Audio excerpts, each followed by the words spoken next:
Welcome to the Story Truth Mine. Here there be spoilers.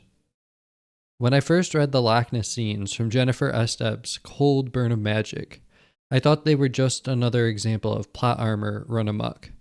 Our main character Lila was so special that even the monsters love her.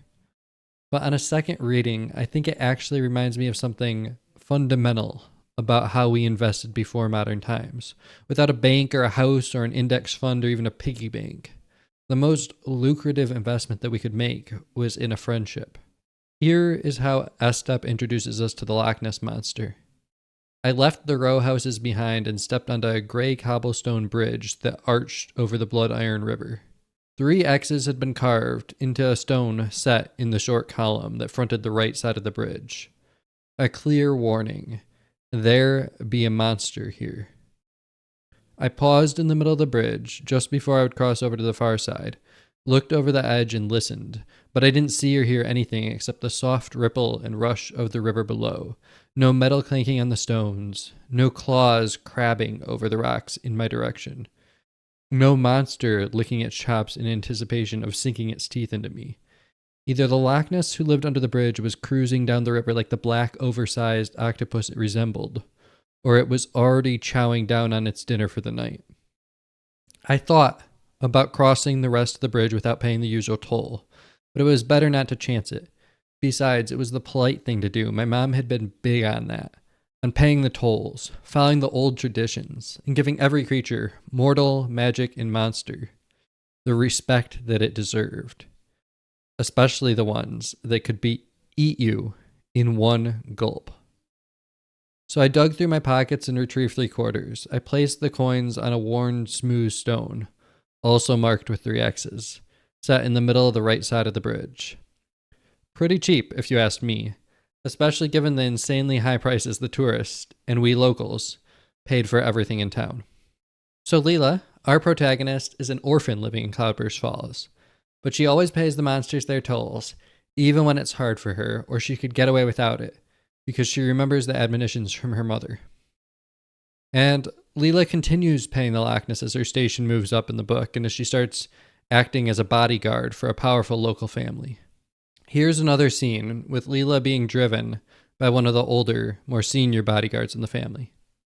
Grant drove over the Lochness Bridge, showing no signs of slowing down to pay the toll, but I was ready for that. I palmed some coins from one of my pockets, then dangled my hand out the window and flicked open my fingers. Clink, clink, clink. The 3 quarters skipped across the top of the bridge before tumbling down into the river below. That should satisfy the Lochness. And then at the climax of the book, when Lila is being chased by Grant, who betrayed the family, and 2 other armed men who don't pay the toll, the Lochness attacks them, saving her. That part doesn't seem so shocking. They didn't pay the toll. But Lila had actually been out of change when she was crossing the bridge that last time. So instead of using the normal coins, she paid the toll with a ring. And after dispatching her pursuers, the Lochness gives her ring back and waves to her. So why return the ring if the Lochness wasn't motivated by some sort of altruistic desire? Well, in our world, we forgot about the incentives that actually underlie friendships. Today, the best way to invest extra money for the future is clear. If you have extra money and want to retire, you can and probably should invest the money inside a tax-advantaged retirement account like a Roth IRA or a 401k and purchase shares of all the companies in the world through an ETF like Vanguard's VT. Those companies then continue to make profits or reinvest their earnings, driving the value of their shares higher. But what would we have done before we could invest? We didn't always have index funds or even individual stocks. Once upon a time, we were like the Lochness. If you had killed more animals than you needed to eat, what would you do with the extra meat? You might be able to smoke it or salt it or preserve it for a while, but ultimately, if it was more than you needed, it would rot. And you couldn't sell it because our evolutionary environment lacked money. So if you were being ruthlessly self-interested and pragmatic, what would you do with the food? Maybe you could trade it for some things, but you can only carry so many things. So what would you do? Well, you would store the food in other people. You would lend them food in your hour of relative plenty so that they could share with you in your hour of relative need. And that sort of sharing would not always have been painless. Sometimes you would share even when you would have liked to eat a little more. And in return, you would have food shared with you when you were in need of a little and someone else had a little more than they strictly needed. But rather than doing this out of some cold utilitarian calculus, keeping an unenforceable ledger of what was given and what was owed, evolution invented a social technology to enable this behavior. And we call that social technology friendship. So we share things.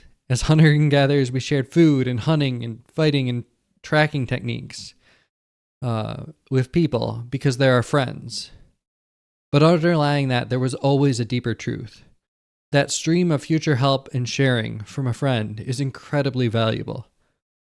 In a world without compound interest, built on endless growth, a friend was the single most valuable thing that you could have. And maybe it still is. And that cold Darwinian logic applies as well to Lochness as it does to us. So why risk its life to protect one young woman and give her back her favorite ring? Because she was a consistent tribute payer.